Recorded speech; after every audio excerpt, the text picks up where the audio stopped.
Bismillahir Rahmanir Rahim. Respected brothers and elders, till today we heard about the auspicious life of Hazrat Jafar Saadiq rahmatullahi alayhi. Incidents about his life and his statements. And I'm sure we have all realized that this was a person who dedicated his life to Allah subhanahu wa ta'ala. Was a pious man who lived his life according to the Quran and the Sunnah. He never did anything that was against the Quran and the Sunnah. You heard the incidents of his life, you heard his statements, and there is a lot more statements in the kitab from which I was reading. It's here near the mimbar. By all means, we can read the other statements. Time is of essence. We don't have so many days ahead of us. Inshallah, time permitting, we will complete those statements. But thus far, we have heard all his statements that we have heard, and the incident regarding his life all conformed with the Quran and the Sunnah. We find him to be a very pious person from the progeny of Rasulullah sallallahu alaihi wasallam. Respected brothers, today we're going to speak about Kheer Puri Niyaz. People celebrate this in the name of Hazrat Jafar as-Sadiq rahmatullahi alayhi, and therefore we studied about his life little bit. Now we want to go to the main point, and that is this offering on his name. Before we start the main topic, I want to make this announcement that whoever will be listening to this recording and those present that are determined to do it, then please excuse yourself or put off this recording. We don't want to offend anybody. If you want to be educated, by all means you are welcome to sit, and you are welcome to continue listening. So some homework was done, and this is the results of it, that Kheer Puri Niyaz, what it is about, you will hear the origin of it shortly. This is a ritual that is done on the 22nd of Rajab. Some say in Shawwal it can be done, some say in the month of Muharram, and some say it can be done any time of the year. So regarding the 22nd of Rajab, the most common date. Now, when it should be done, you'll heard the differences of the different scholars, of those scholars who subscribe to these practices. Some said it's 22nd Rajab, some said Shawwal, some said Muharram, and some say you can do it anytime. Now comes the question of why on those dates? So why on the 22nd of Rajab? Some say it was his birth on the 22nd of Rajab. Some say it was his wisal, he made parda from the world, his demise. And homeworks, when you do little bit homework, you realize he wasn't born on that date, nor did he pass away on that date. So some scholars clearly said, we do not know why it's done on the 22nd of Rajab. So one mufti asked his ustad, of those who do these kind of things, he asked his ustad, and his ustad mentioned that Hazrat Jafar as-Sadiq rahmatullahi alayhi reached the maqam and the rank of Ghaus, the highest level of a wali, a friend of Allah Ta'ala, on that date. Now, respected brothers and elders, that is another opinion. Now, just little bit explanation regarding that. Somebody coming 1,000 years afterwards, how do you know that somebody became a Ghaus 1,000 years ago on a certain date? Regarding Hazrat Abdul Qadir Jilani rahmatullahi alayhi, famously known as Ghausul Azam, the greatest Ghaus, the greatest wali of that time, what date he became a Ghaus? till today, nobody can tell me a single date on when he became a ghaus. No date.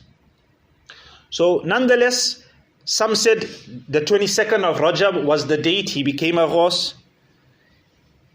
And some said that the 22nd of Rajab is the date which Hazrat Jafar Saadiq himself said must do it. That is why you do it on the 22nd of Rajab. Let's go a little bit further. Now, what do we do? So, in other words, to do a niyaz, to do some isal sawab. Niyaz is isal sawab. Isal sawab is to do any good deed and to send it to the souls of the pious or anybody.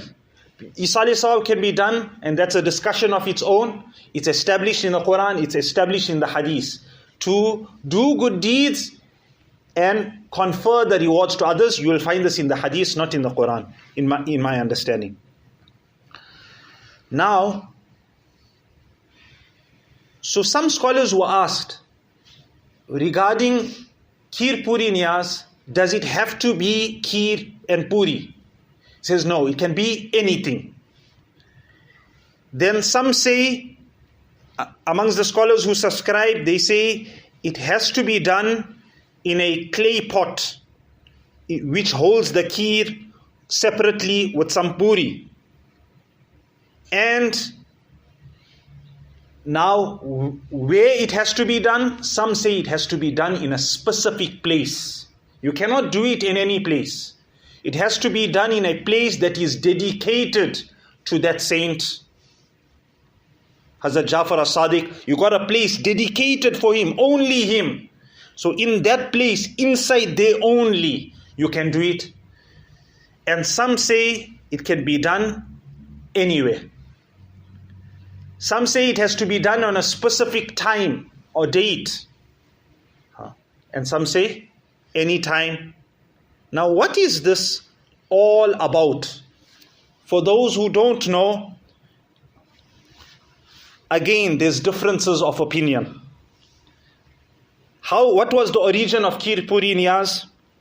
Some say it started off from a dream of a lady. In her dream, she was told that if you do this and you send the reward, you feeding people kheer and puri, and you conveying the reward of it to Hazrat Jafar as-Sadiq rahmatullah alayhi, then what will happen on that date if you do it, or any other date that you will do it? Then what will happen to you? Your problems will be removed. You will be granted honor. And if you refuse to do it, and if you don't pass the message on to others, then a calamity can befall you. So that was the dream of that lady. Many people till today, when calamities fall upon them, yes, I never did that. I never did that niyaz. And to solve their problems, they feel, I have to do that niyaz. We will come to that, inshallah. Now, regarding the origin, some say the origin was an incident that had taken place. There was a lady in Medina Munawwara whose husband was going through severe poverty. He was a woodcutter. And for many years, he just couldn't make ends meet. Approximately 12 years or so. Eventually, he decided, you know what? I need to go to another far-off place or another country. So he told his wife that this is the thing. His wife told him, you carry on. He went, he tried in that far-off place, years passed, and unfortunately, again, he couldn't make ends meet. He's a woodcutter. He tried and he was just not making it. It wasn't enough to send anything to his wife and children. Years passed. On this side, his wife doesn't know, is he alive? He passed away. She's so worried. He hasn't sent anything. Had he been alive, most definitely he would have sent something. My husband is either suffering or he passed away. In desperation, she went to look for a job. She wasn't staying far from a minister of a king. So she starts working in that house as a cleaner, sweeping the yard. And one day, Hazrat Jafar Saadiq rahmatullah alayh with his mureeds were walking past. He looked at this woman who looked in a very, like a person going through a lot of difficulties in life. And he asked his mureeds, what day is it? They said the 22nd. What month is it? It's the month of Rajab. Looked into the sky, and then he mentioned, whoever will fill a clay pot with kheer and together with it puri, and he will distribute it and send the reward of it on my name, read Surah Fatiha, etc. and giving in charity, then difficulties will come out of their life. Their problems will be solved. Allah will bless them, etc., etc. Hazrat Jafar as-Sadiq rahmatullahi with his mureeds went away. This lady, when she heard that, immediately in her heart of hearts made a firm resolve, oh Allah, I am definitely going to uphold this. She barely made that intention, and her husband very far away in another country chopping wood, and that chopper fell from his hand, and when it hit the ground it made a noise. How is that making a noise? When he looked underground, he scratched the surface, he found a treasure, and it was a huge treasure, because of which his whole fortune changed. Now he became a very wealthy person. He bought a camel to carry all that treasure, and he came home, he built a huge house for himself. Him and his wife lived happily ever after. It didn't stop there. The minister who this lady used to work for asked his wife, how come I see I never saw this house before. Whose house is it? It's the one who used to work for us. Her husband found a treasure, and this is what happened, and based on that treasure he built this house. So this wife of the minister called that lady, heard the full story, and she mentioned, what you're talking is about this. The treasure was true, but the story about the kheer puri is nonsense.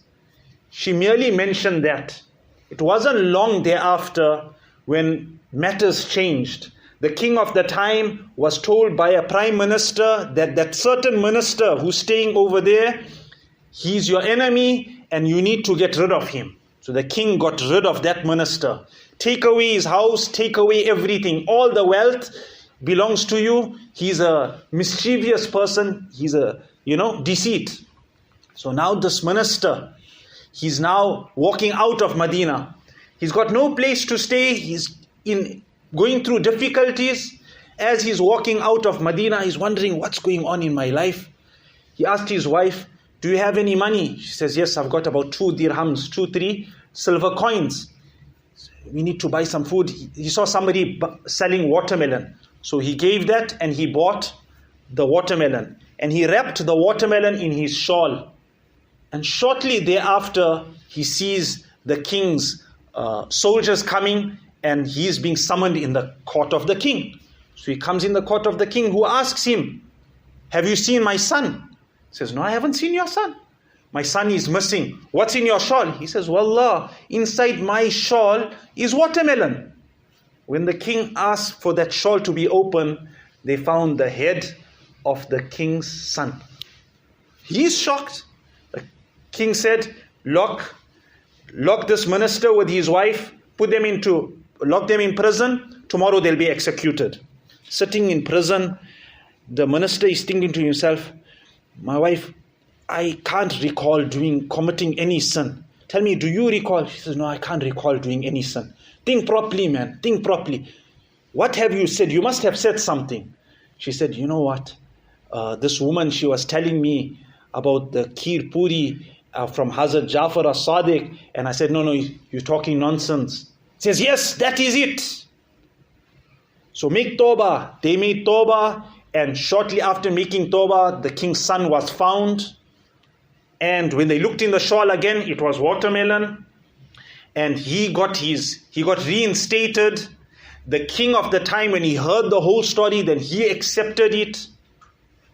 And he accepted the Kheer Puri Niyaz. This is the king of where? Medina Munawwara. This is in the time of the golden era, the Tabi'een, the Tabi'een.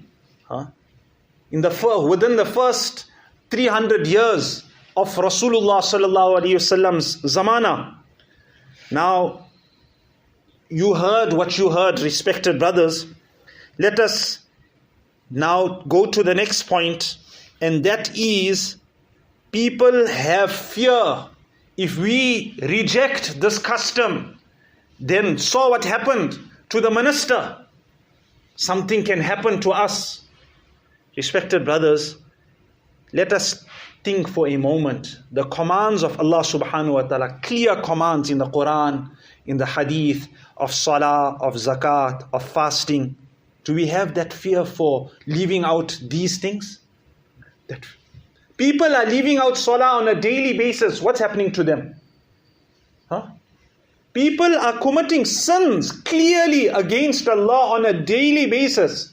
What's happening to them? But you leave out a niyaz which is established from a story or a dream, and you have so much of fear that something is going to happen to you.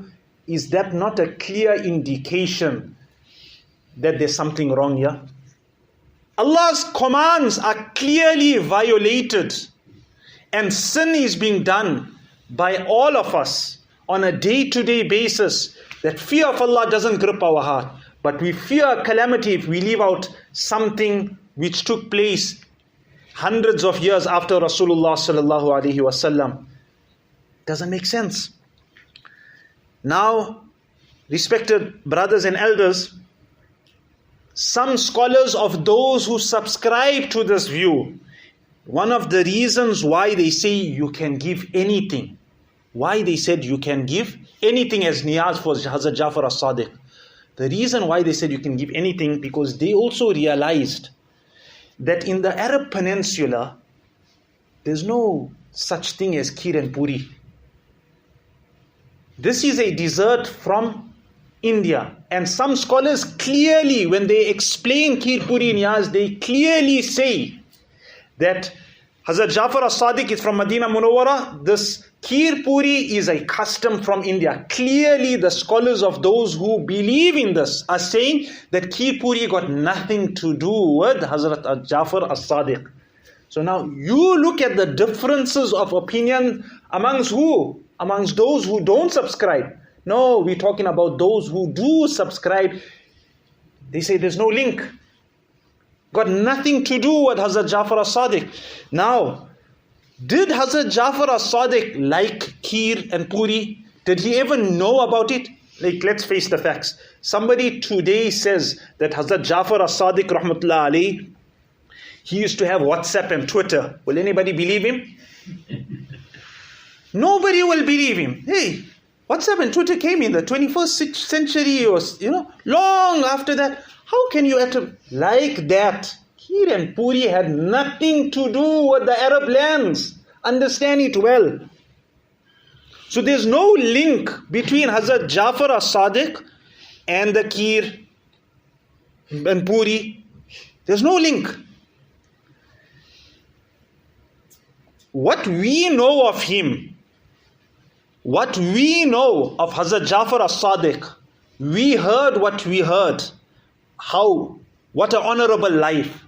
What a man of the sunnah. What a man who dedicated his life to Allah subhanahu wa ta'ala. That anybody who attributed anything to him, somebody called for him, asking him for help, what he did to them.